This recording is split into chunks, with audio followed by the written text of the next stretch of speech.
I'm good. Thank you. Been pretty busy. Now it's Africa. First Europe, then the Middle East, now Africa. Great people with us.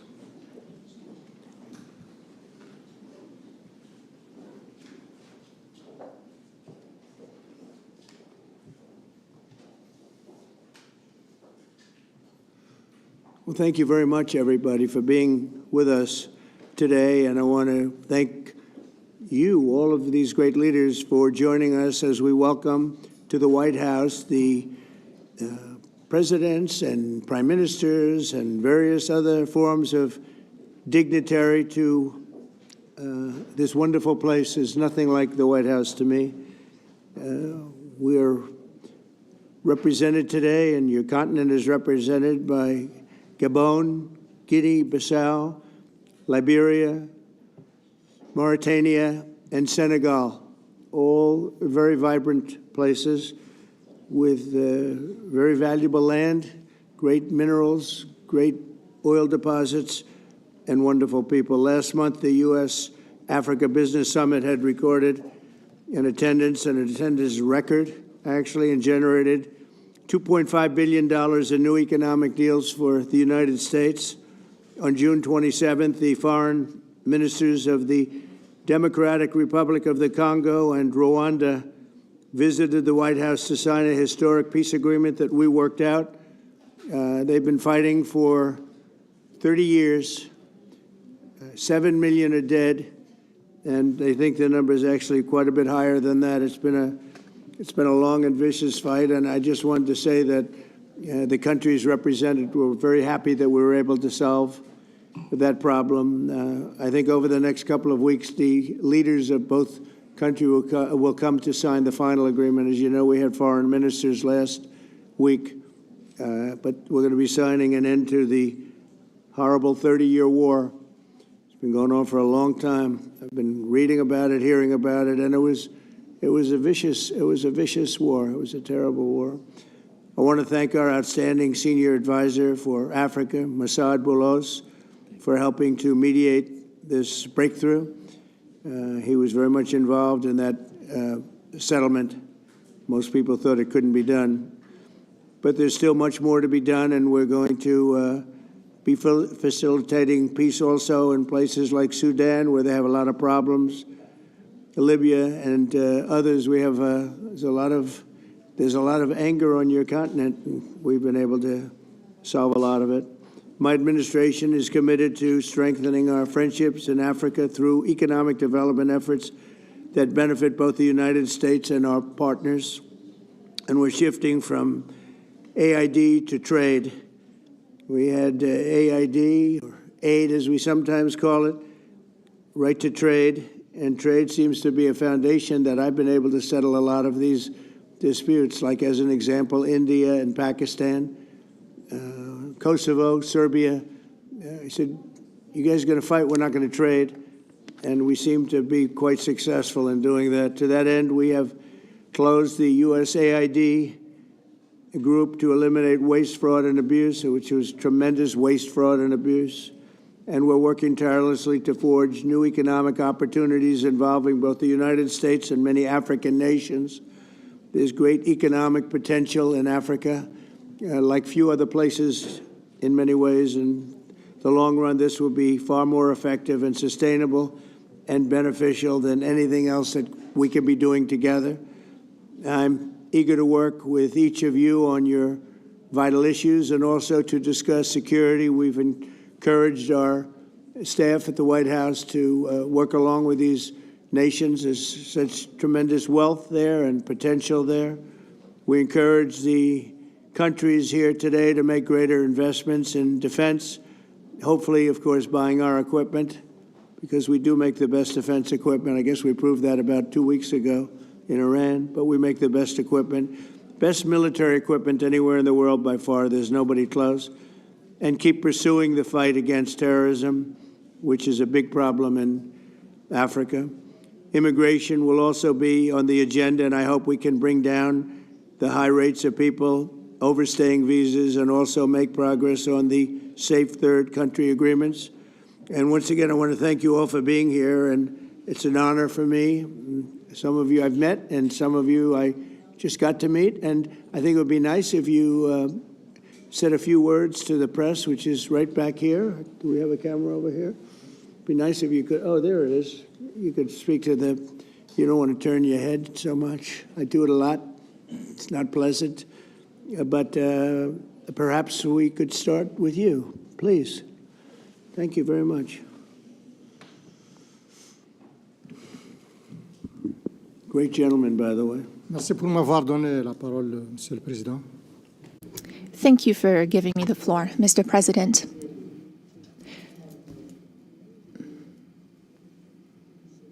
First of all, I would like to thank you, Mr. President Trump, for inviting us to come here today.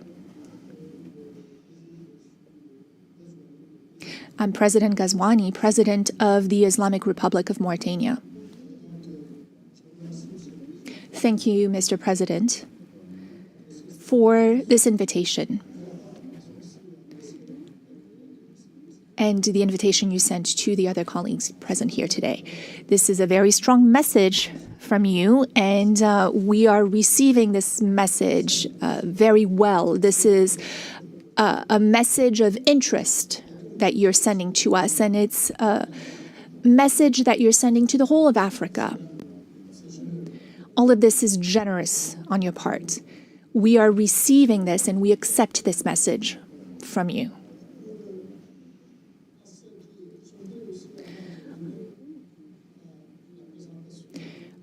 Before I talk about my country, I would like to let you know that we are delighted to see President Trump's commitment to our continent. Mr. President, in the short time you've been back in office, the last few months, you came to the rescue for peace. You did it in Asia with Pakistan and India. The war sort of started, and if it had gone on, the consequences could have been a real disaster.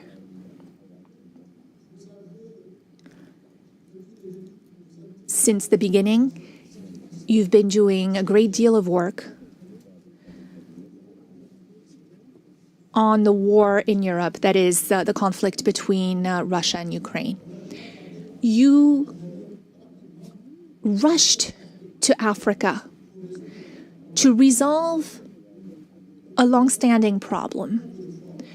Lots of efforts had been made by many heads of states, but your will made it possible for this agreement to be signed. And now, this conflict is behind us.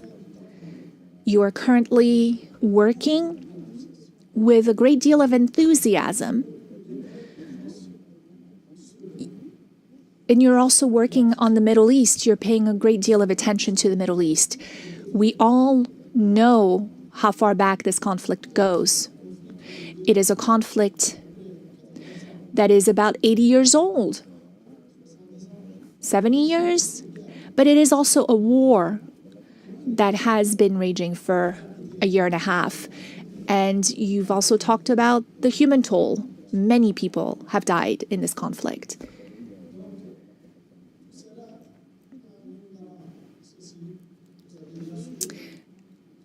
Of course, you also stopped the war between Iran and Israel. That could have been a real disaster for the region. It's a sensitive region to start with.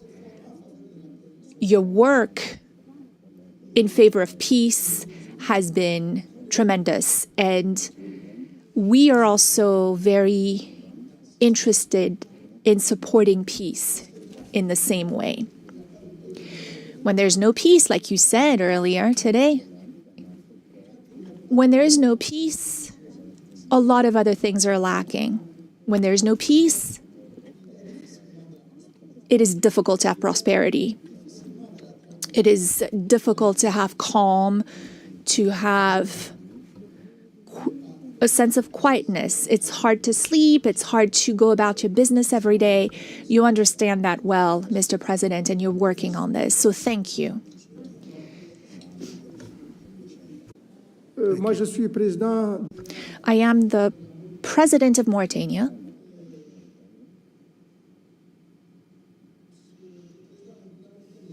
Mauritania is a small country.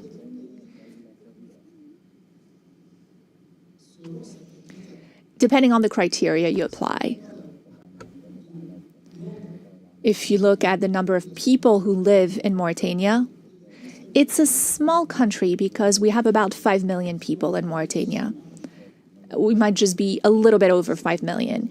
It's a small country also in the sense that what influence it has throughout the world. It's not like the US, Mr. President. Internationally, we understand that our weight, our influence is not that great, and we have no complex about this. It's also a small country because of our level of prosperity. We're not a very prosperous country. We have many problems related to the well-being of our population. But it is also a great country, a big country in other ways. Mauritania is a great country in the sense of its strategic position. It is on the Atlantic coast, which makes it a neighbor to the US. It is what unites North Africa and Sub-Saharan Africa, or what links the two. That is its strategic position, but also in terms of resources. We have a great deal of resources, many, many resources, and we have a lot of opportunities to offer in terms of investment. We have minerals, rare earths, rare minerals. We have manganese. We have uranium. And we have a good inclination that we have lithium and other minerals. We're the second largest producer for the last 60 years in Africa of iron ore. We produce a lot. And we have a lot of resources in our seawaters, so lots of fishing and whatnot. I don't want to spend too much time on this. But I appreciate it very much. I appreciate it. Maybe we're going to have to go a little bit quicker than this because we have a whole schedule. If I could just say, your name and your country would be great. Thank you, please. Muito obrigado, Sr. Presidente Trump, e sobretudo. Thank you, Mr. President, and for welcome and everything. For us, it's the second time here to come as a guest. The first time we had that meeting in Guinea-Bissau, but I will not talk so much. But Guinea-Bissau is a peaceful country, and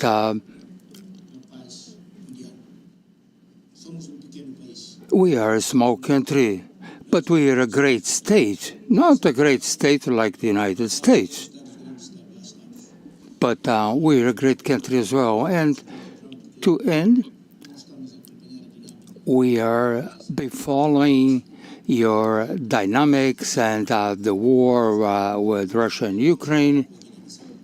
And you can count on Guinea-Bissau. Thank you very much. Thank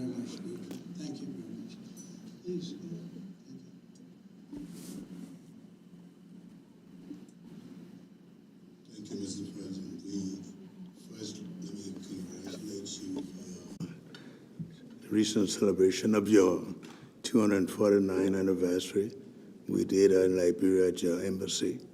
Mr. President, we thank you for this opportunity to be here. Liberia is a longtime friend of the United States, and we believe in your policy of making America great again. And we also go a long way with you with in your diplomacy that has to do with economic development and commercial friendship. Liberia has a lot of minerals, and one of the things we ask as good friends for a long time is the opportunity to do a survey of our minerals. Mm-hmm. And also we are committed to peace, and we've been very lucky within our region. We are a country that have had a series of democratic elections, and our country has been cooling down. And also we want to encourage American involvement in the investment in Liberia. Yeah. We'd like to see that happen.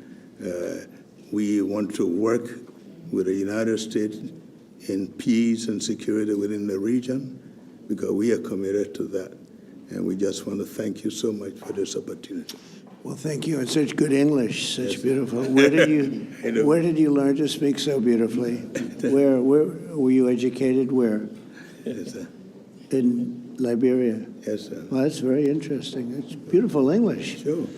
I have people at this table can't speak nearly as well, Very and good, sir. Thank you. they come from.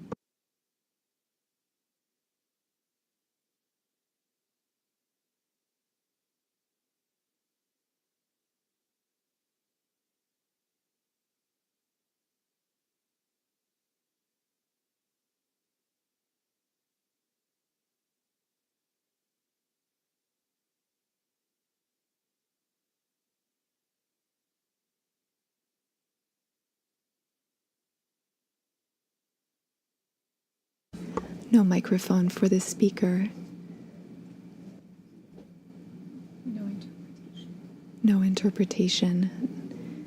There's no microphone for the speaker.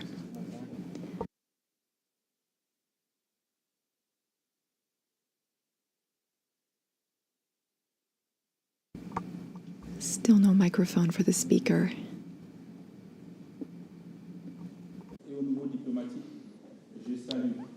Could you turn that on? Yeah, just press that. There you go. Yes. I would like to commend you, Mr. President, for the success you had in reaching a peace agreement between Rwanda and the DRC. Africa is a vast continent that has many problems, and we truly count on you for your assistance in Sudan and in the Sahel, because no investment can be made when there is a war. For investment, you need peace. The other heads of state who are here with me represent countries that are at peace, and that has been the case for some time.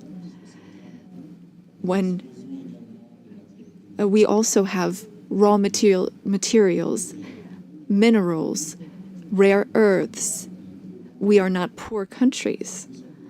We are rich countries when it comes to raw materials, but we need partners to support us and help us develop those resources with win-win partnerships.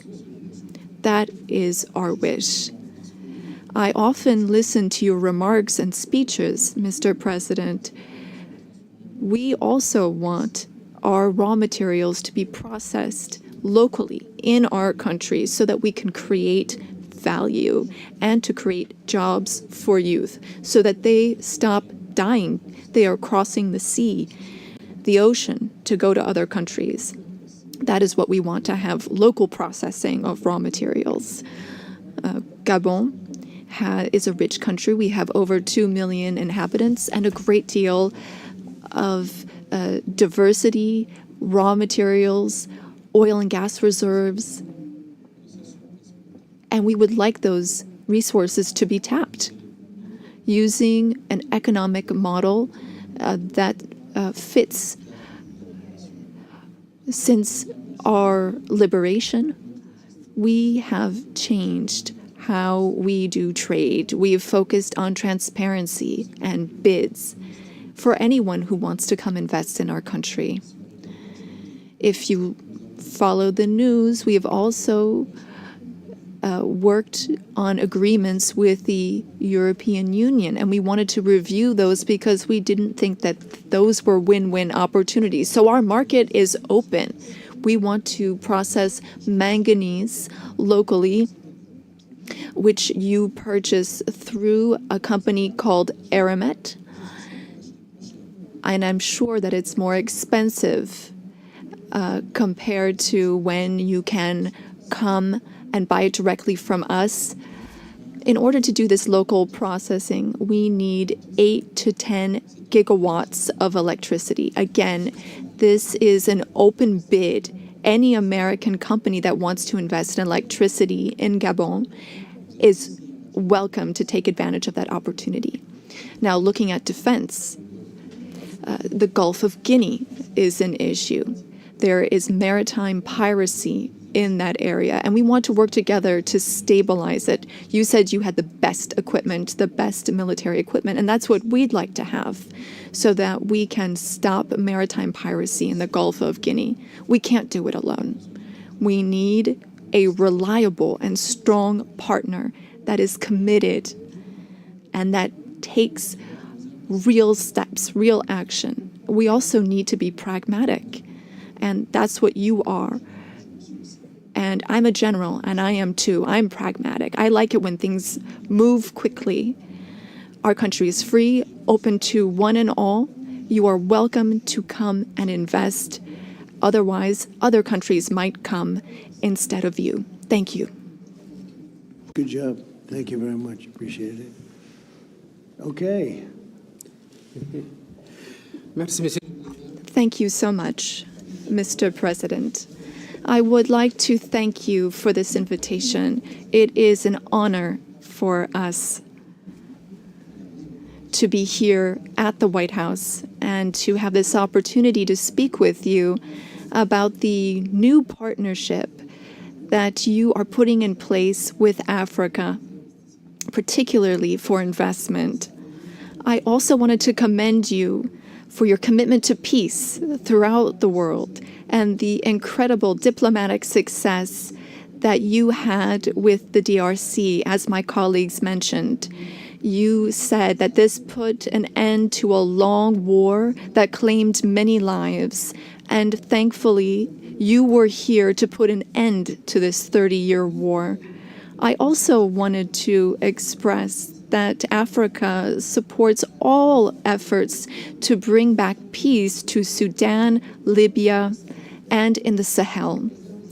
Mr. President, as you've seen, you can only do business when there is peace and security, and you build peace everywhere in the world so that there can be better investments.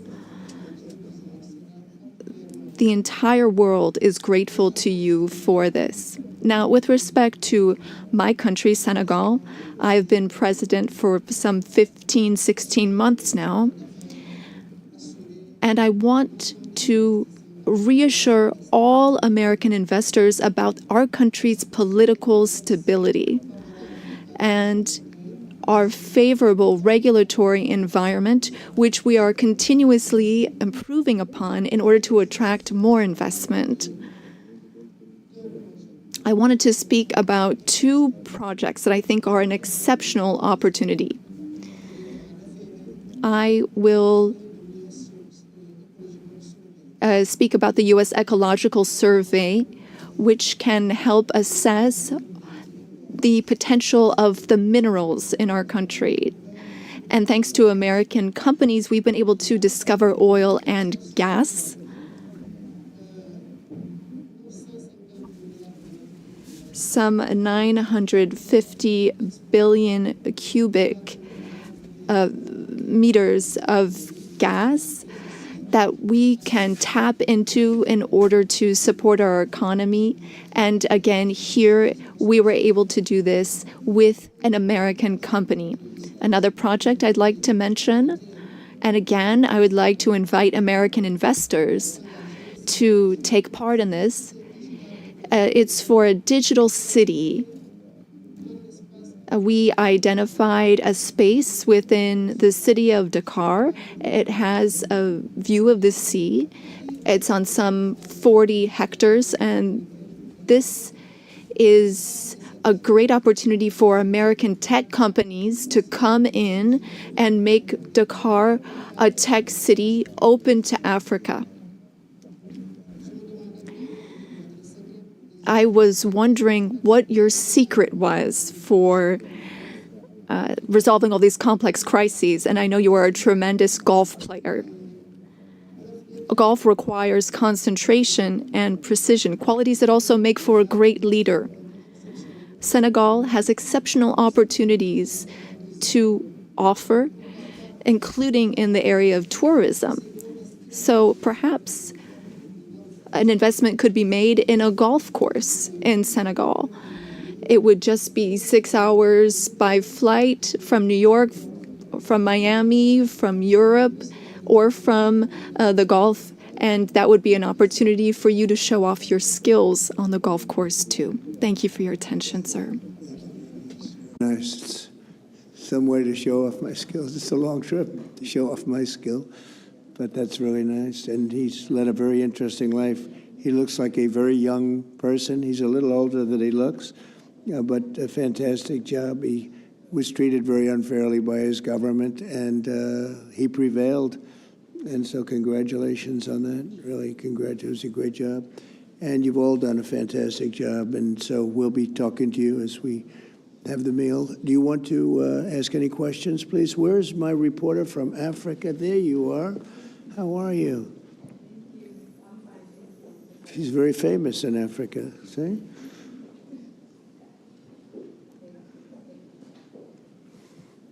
Yeah, thank you. Miss, I have one question for the African presidents and one question for President Trump. As you can see, Mr. President Trump, all the African presidents are very happy with your efforts to bring peace in the Democratic Republic of the Congo.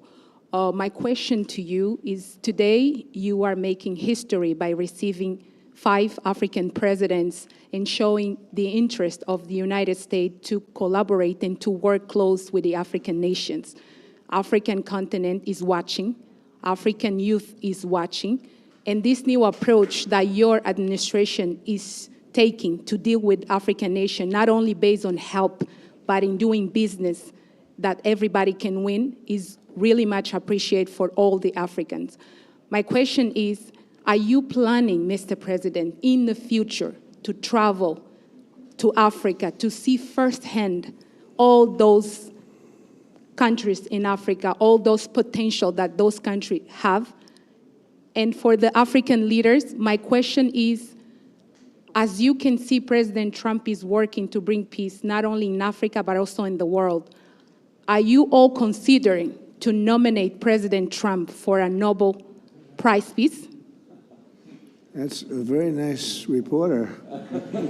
I got to meet her 2 weeks ago when we had the Congo and Rwanda, and we had some other people up from Africa, and that was the first time. But that's a very nice, I appreciate the questions. Very nice, actually. Would you like to, at some point I would like to go to Africa, absolutely. We're going to see what the schedule is, but at some point I would like to do that very much. Would you like to give a fast answer, please? Thank you very much. Microphone, please.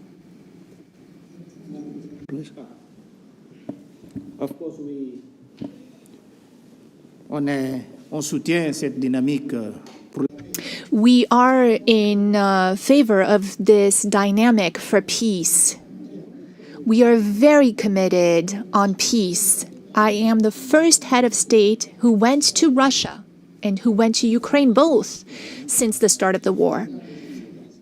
I held the presidency of ECOWAS, and I went to see Mr. Putin. We spoke for 4 hours, and then I went to Ukraine.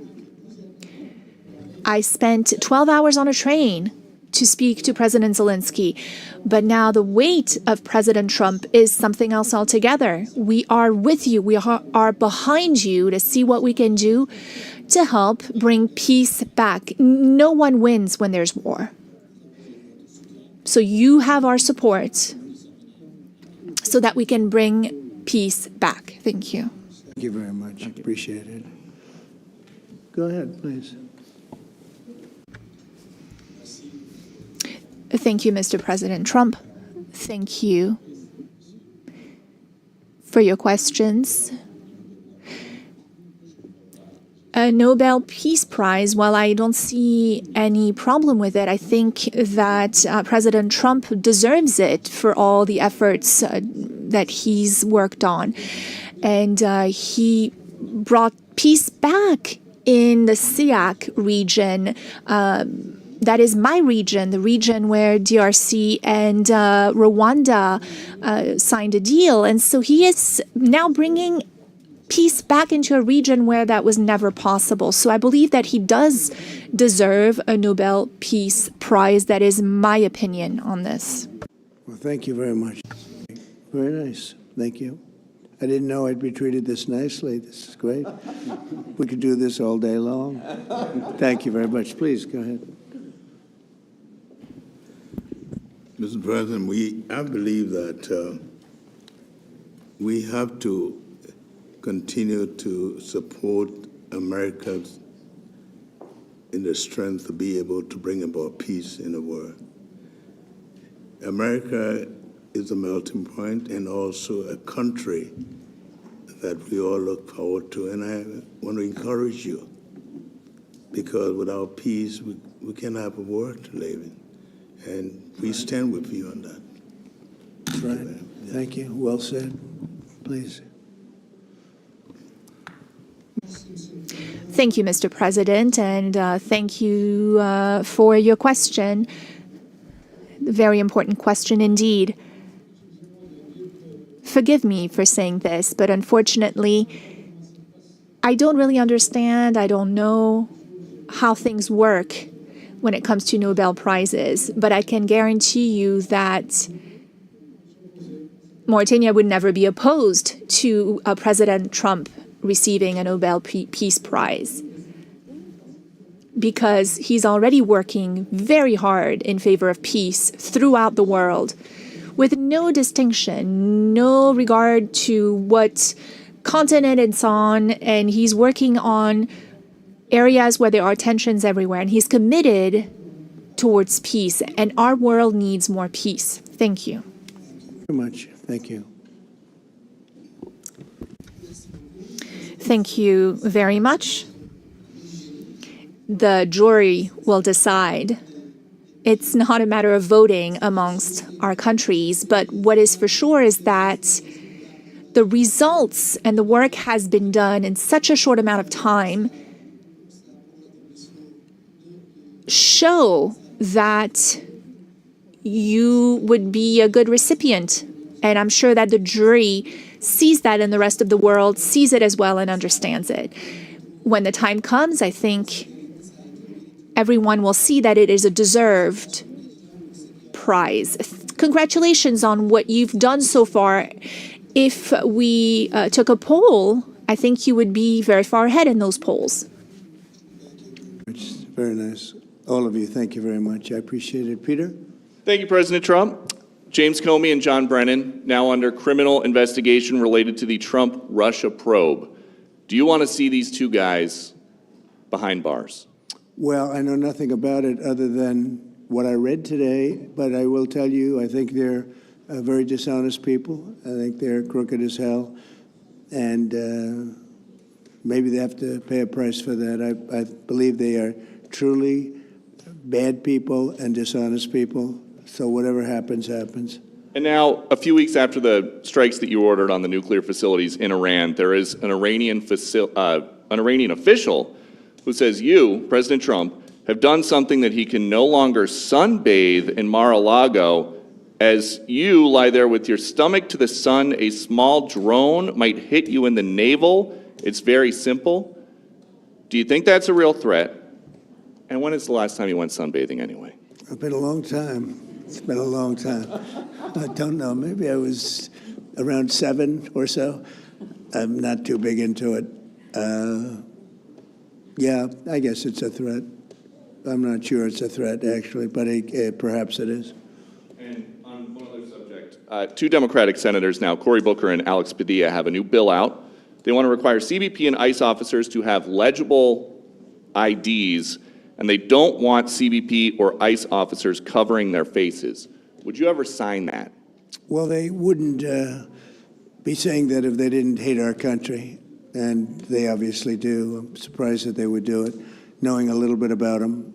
I don't know them well, but these officers are doing a tremendous job. They're great patriots. If you expose them because of statements like have been made by Democrats and others on the left, usually, mostly, I think probably exclusively, you put them in great danger, tremendous danger. And it's sort of funny when people picket in front of Columbia, in front of Harvard, and they have masks on, more than masks. I mean, you can't see anything. Nobody complains about that.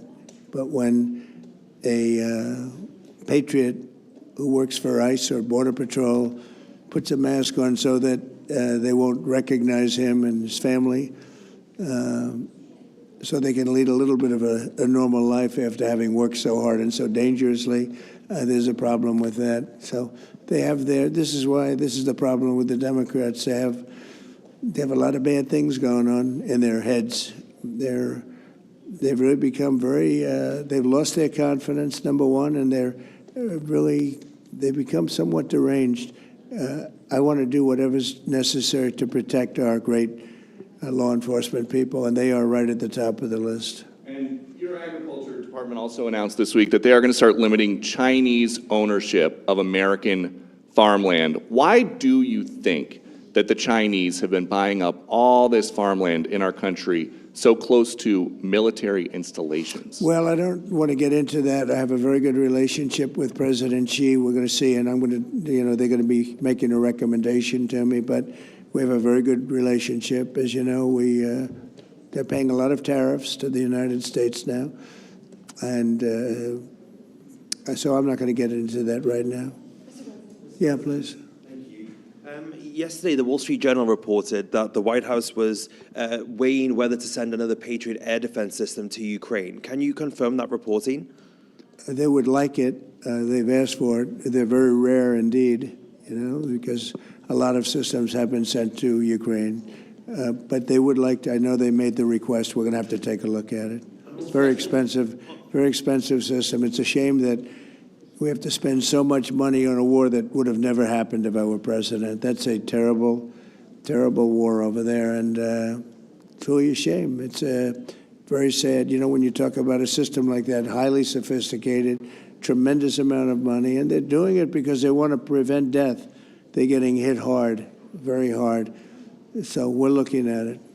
Also on Russia. Yesterday, sir, as well, Ukraine was hit by over 700 drones sent by Russia last night. What's your response to that attack? Well, I've been sort of letting people know I'm not happy about what's going on. It's a war that should have never happened. It should not happen now. They're losing. Now it's up. I've been saying 5,000. Now it's up to 7,000. Think of it, 7,000 people a week on both sides. 7,000 people, young, mostly military people, young souls are dead and dying, and it should be stopped. It should be stopped. Very sad to see what's happening. Yes, please. Sir, can you explain how you calculated your latest round of tariffs? Was there a formula that was used? And do you expect any of these countries to face tariffs as well? The formula was a formula based on common sense, based on deficits, based on how we've been treated over the years, and based on raw numbers. And we're going to have a couple of more coming out today. Brazil, as an example, has been not good to us, not good at all. We're going to be releasing a Brazil number, I think, later on this afternoon or tomorrow morning. but they're based on very substantial facts and also past history. You look at the past history. We never had anybody in the White House that understood the numbers or were into it like I have. You know, we've taken in hundreds of billions of dollars in tariffs, hundreds of billions, and we haven't even started yet. And it's going to be a great thing for our country, and I think it's going to be a fair thing for the world. And we really haven't had too many complaints because I'm keeping them at a very low number, very conservative, as you would say, number. And we haven't had, I'm sure they will be complaining at certain points, but we haven't had complaints. We've been treated very unfairly by both friend and foe. And friend has treated us very badly. It's not even believable that for so many years, you know, I was using tariffs in my first administration. We had the most successful financially administration that there's ever been. This is going to be much better. But we got cut short with the COVID because I didn't think it was appropriate when, you know, Italy, Spain, so the horror show that a lot of the countries went through. So I cut it a little bit short. But we took in hundreds of billions of dollars, and we had the most successful term ever from a president financially. But this is going to be much more successful. Yes, please. Do you expect any of the countries here to face tariffs as well? I haven't thought of it, but I don't know. Let's see, I like him, and him. No, I don't think so, not too much. He's very good. He's a friend of mine now. Yes, Thank you for taking our questions, Mr. President. Okay. You talked about the amount of external revenue the country has brought in thanks to your tariffs. Can you talk about how these hundreds of billions of dollars that are getting brought in will help grow the country, and what do you hope to put it towards? Well, bigger than the tariffs, actually, are the fact that when you charge the tariffs at a certain point, they say, well, we can't pay those tariffs. It doesn't make economic sense. These are wealthy countries, and they or their companies will come into our country and build, and that's what's actually happening. If you had a very low tariff, there'd be no incentive to do that. If you have no tariff, like we used to have, which is so stupid, it's not even believable, but then obviously they make their product, the product in their country. They have the jobs, they have the income, they have the taxes, they have everything, and they just send it into us, and it's jobs that we wouldn't get. Now the wheel is turned. And what we're doing is more important, we're taking in hundreds of billions of dollars, money that we've never seen before. But more important than that, we have a lot of people that would rather not have to pay that. So they're coming in and they're building plants. AI, we're leading everybody, including China, by a lot with AI. They're building their own plant. You heard me say yesterday, they're building their own electric generating plants to go along with the factories or plants that they're building. If they want to do that, we're getting them fast approvals, very fast turnarounds. They're using mostly natural gas to start off, but they're using coal. They have the right to use coal. They have the right to use nuclear. Nuclear has come a long way in the last 5 years. So we're getting them very fast approvals. We have factories and plants building at a level that we've never had in this country before. Yeah. And secondly, a study from the Council of Economic Advisors. You put it on Truth Social yesterday. It showed that your assessment that tariffs would slow inflation was accurate, and that the prices of imported goods since February has fallen. That your assessment was right, the critics were wrong. Why do so-called experts continually misread your economic policy, sir? Well, it's not the experts. It's the fake news and a combination of that and the Democrats. I saw an ad on television today on Fox, and it was some ad about, Trump has raised costs. It's the opposite. I actually put out a statement. I brought down costs. I brought down the cost of groceries. I brought down the cost of tremendously groceries. If you remember my first week in office, the press was screaming at me about the cost of eggs. They were 4 times higher than they were just a short time ago. That was caused by Biden and stupid policies, and we got that down. And by Easter, it was normalized, and now it's actually even at a lower price. So when I see an ad like that, it's always good to respond. I feel you have to respond. It was an ad that things are more costly. No, they're much less costly. Yesterday, $1.99 a gallon. There's 3 states. We're selling gasoline at $1.99. You haven't seen that for a long time. And I brought costs way down, just about every cost. I can't think of a cost that went up but just about every country. So what they do is they lie. I mean, they take ads. You'd almost think that the advertising station would stop it because they know it's wrong. It's such a lie. All you can do is say it's a lie and explain it. I guess I have the ability to explain it at conferences like this, so I like to take advantage of it and do it. But costs are substantially down under the Trump administration. And as you know, Biden had the highest inflation, I believe, in the history of our country. They say 48 years, but regardless, I think it was really the highest in the history of our country. And they were up to numbers that nobody ever saw before. And we have inflation now totally under control. We have a Fed chairman that, if he was doing his job properly, would lower interest rates. But we're bullying through even that. We're doing so well, it's not having that kind of an impact on us. But you want to see a rocket ship? We should have the lowest interest rates, because without us, there's nothing.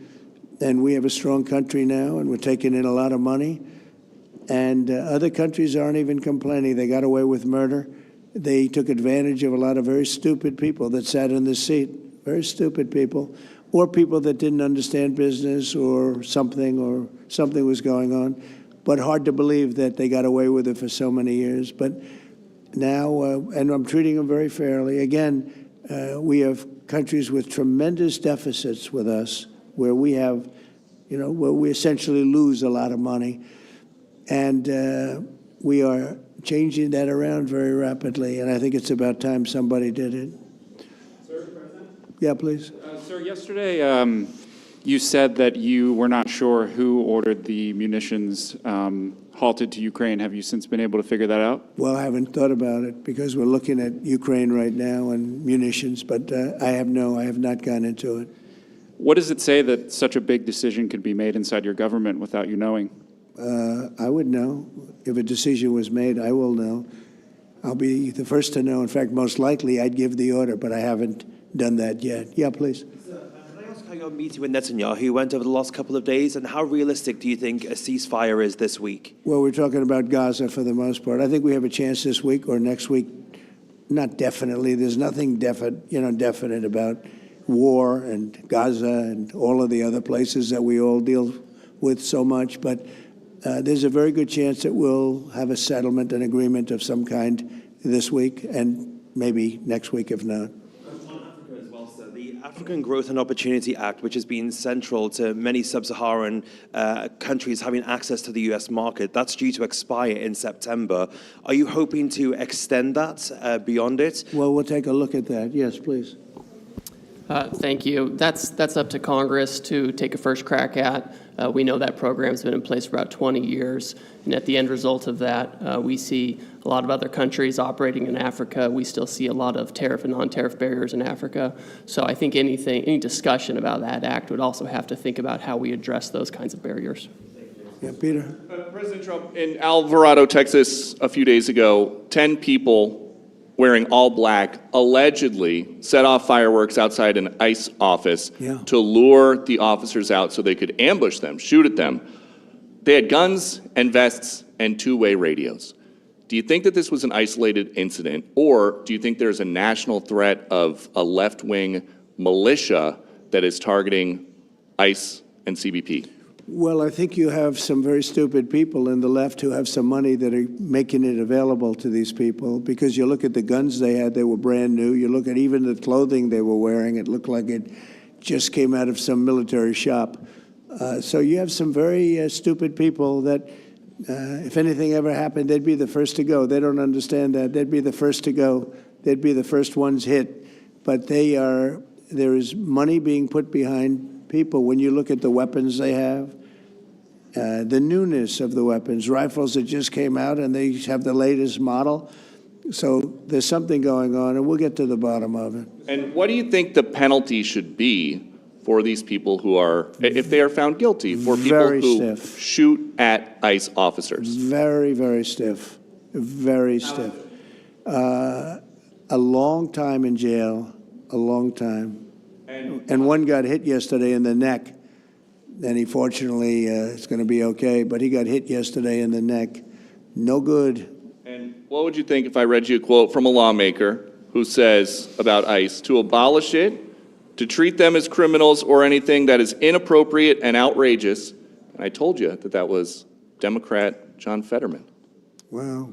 It's, by the way, I assume when you read that, because you paused in the middle, you're going to have to read that again without the pause. Could you read that again, please? To abolish it, to treat them as criminals or anything that's inappropriate and outrageous. So he's saying that to treat the people that did the shooting is...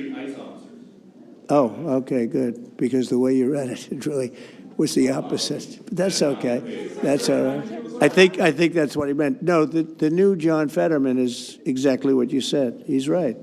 He's right. And we have to protect our police officers, and we will. And we have been... if you saw the stats released by the FBI the other day, the murder rate's way down, the lowest it's been in a long time, and that took place over the last 6 months. For the last 6 months, murder, it's a hell of a subject to have to talk about, but murder is way down at almost getting to be modern-day records. So that's despite the fact that we have a lot of people that came into the country that shouldn't be here. Mr. President? Yes, please. So two questions, one on tariffs, the other on the IRS. On tariffs, China is reportedly softening their impact on U.S. tariffs in Africa, announcing last month that they would halt charges on imports for nearly all of its African partners. Good. Does this move by China influence your thinking, your approach to tariffs on the continent? Well, we treat Africa great in many different ways, including with tariffs. But, parts of Africa charge us tremendous tariffs, as you know. And they're going to be dropping those tariffs. They've already informed me they're going to be dropping those tariffs. But we treat Africa far better than China or anybody else, anyplace else. Yeah. And on the IRS says that churches can now endorse political candidates. What's your reaction to this, and how do you expect this to influence some of the work that's afoot on the continent? There's a lot of American churches that are missionaries doing missionary work on the continent. Do you support that? I love the fact that churches can endorse a political candidate. I think so, because we have a lot of respect for the people that lead the church, for the pastors and the ministers and the rabbis and all different leaders, all different religions, and people respect those people. And I think there's nothing wrong. It was a very big penalty if that took place just a little while ago. They had a thing called the Johnson Act, and it was a very big penalty. I think it's great if a pastor, minister, priest, rabbi, and we could very much go into your religion, by the way, which is something that people are having great respect for throughout the world. If somebody of faith wants to endorse, I think it's something that I'd like to hear. And I can guarantee you the people that they're with every Saturday or Sunday or whenever it is they're with, they want to hear from these people. And it was a very severe penalty. Those people were not allowed to speak up. Now they're allowed to speak up. No, I think it's terrific. Mr. President, your administration took new actions against Harvard University today. Are you still optimistic about reaching a deal with the university? Oh, yeah, I think so. Harvard's been very bad, totally anti-Semitic. And, they'll absolutely reach a deal. Peter? I just got a text from our colleague, John Roberts. He says that we are now reporting the guy who was arrested in the Alvarado, Texas incident for tampering with the evidence was a green card recipient under the Biden administration and a prior DACA recipient. What do you think of that? It's very sad. It's very bad. A lot of them are here. We came in 21 million. I think it's higher than that, by the way, but they say 21 million people came in. Many of them are criminals. Many of them are murderers. 11,888 is what they say are murderers. And they came in through open border policies, no checking, no vetting, no nothing. And we have a lot of that. And despite that, we have crime down, which is pretty amazing. And this is a And long say hello meeting, to so John. Say hello to John Roberts. I will. I'm sure he's watching this right now. A lot of news has broken since we've been in here. Axios says a secret White House meeting between Steve Witkoff, Ron Dermer, and a Qatari envoy on Tuesday led to significant progress in the negotiations over the Gaza hostage and ceasefire deal. What can you tell us about this It's secret very meeting? possible. I will tell you we're getting very close to a deal. I don't know if it's secret or not secret, but it doesn't matter to me. Secret's fine if it gets us to where we want to be. We want to have a ceasefire. We want to have peace. We want to get the hostages back. And I think we're close to doing it. Okay? Thank you all very much. Thank you very much. President Trump. Thank you.